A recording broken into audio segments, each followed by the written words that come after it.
Hello my friends, welcome to Lazy Linguist. This video is meant to help Spanish speakers who want to improve their English pronunciation.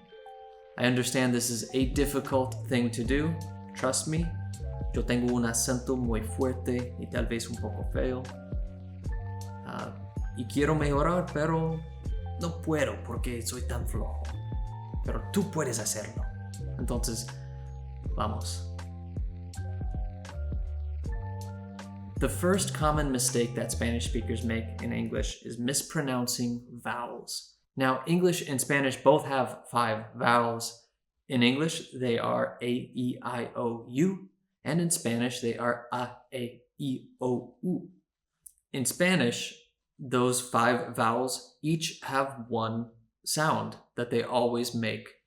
But in English, those 5 vowels have up to 20 different sounds that they can make.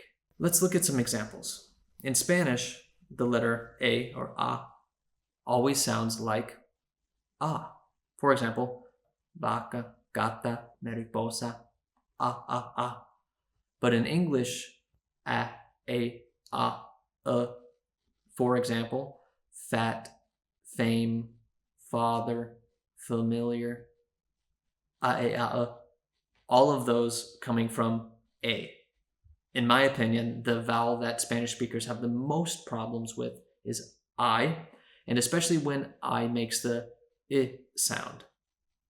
So words like is, hit, this are not ease, heat, these.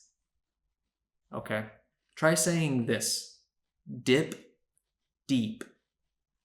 Slick, sleek. Hit, heat. Shit, sheet. My bed has a big sheet on it, not a big shit on it. The last thing about vowels that I want to talk about is the schwa sound. We use this sound all the time in English because we are so lazy. The schwa sound is So for example, you can hear it in the words about, police, under, similar, political. Notice that different vowels all make the same sound. That is the schwa sound. Okay, next up, we have consonants. Consonants are a bit easier for Spanish speakers, but there are still some common mistakes that they make. For example, V and B in Spanish are almost the same sound, or pretty much, in my opinion, the same thing. But in English, V is closer to F and B is closer to P. So you can make a long V sound like this, vehicle, but you can't do that with B. You can't. Boy.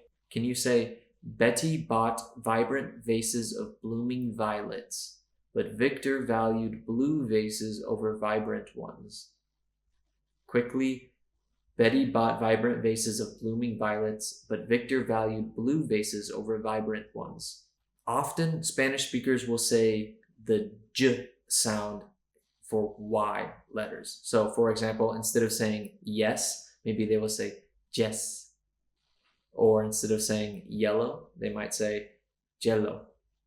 Or if they're from Argentina or Uruguay, maybe it's more of a sh sound, like ches or cello.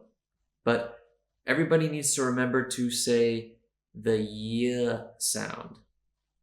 So read these words: yes, Jess, yellow, jello, yoke, joke, Yeti, jetty. There is a Yeti eating yellow jello on the jetty. Quickly, there is a Yeti eating yellow jello on the jetty. Another difficult consonant sound is the TH sound. Think is not tink. Thank you is not thank you. Thank you, not thank you.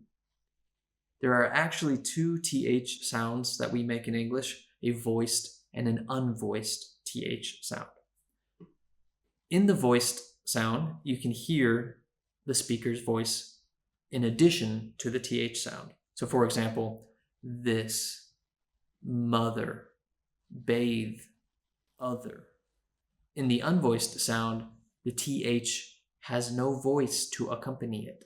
So for example, think, birthday, author, earth. Can you hear the difference between those two? It's quite difficult. All right, let's move on to the third topic, beginning and ending words in consonants. So Spanish words don't end in plosive consonants. Those are just consonants that stop the airflow. So for example, stop, cat, back, bed, past.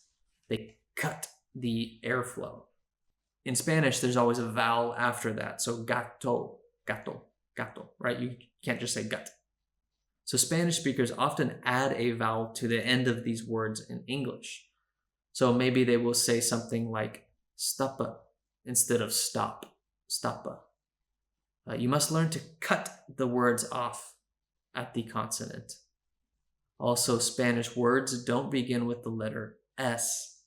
So at the beginning of words in English that begin with the letter S, Spanish speakers often add a vowel. So for example, instead of saying, I speak Spanish because I am from Spain, they will say, I speak Spanish because I am from Spain. You need to say, speak Spanish, Spain, not speak Spanish, Spain. All right, the fourth topic is aspiration. This is how the air is coming out of your mouth. So many of those plosive consonants that I spoke about, many Spanish speakers will make mistakes with the aspiration. So the word pen, many Spanish speakers might say ben, ben. They don't say p. The air is not p coming out. It's just ben. You need to say pen. Okay? You need a puff of air. Same thing with T and top. Top has aspiration. You can hear the air top, top. But many Spanish speakers will just say top, top, like a D. So you need to say top. Instead of saying cat, you might say gat, gat, almost like a G sound. Please say cat with air, with aspiration, cat, not gat. Okay, the last thing we're going to study is silent letters. These are usually only problems when you are reading English, but they're still very important, and I often hear Spanish speakers make mistakes with these words. So, how do you say this word? Ni. Maybe that one is easy for you. Read these 9 words and see if you can read them all correctly. Okay, they are island, debt, knee, subtle, knife, thumb, gnome, ballet, and mortgage. Did you get all of those correct? So we have a silent S, a silent B, a silent K. Okay, that is it. We are finished. I hope that these 5 tips help you improve your English pronunciation. Please like and subscribe, and I will see you next time.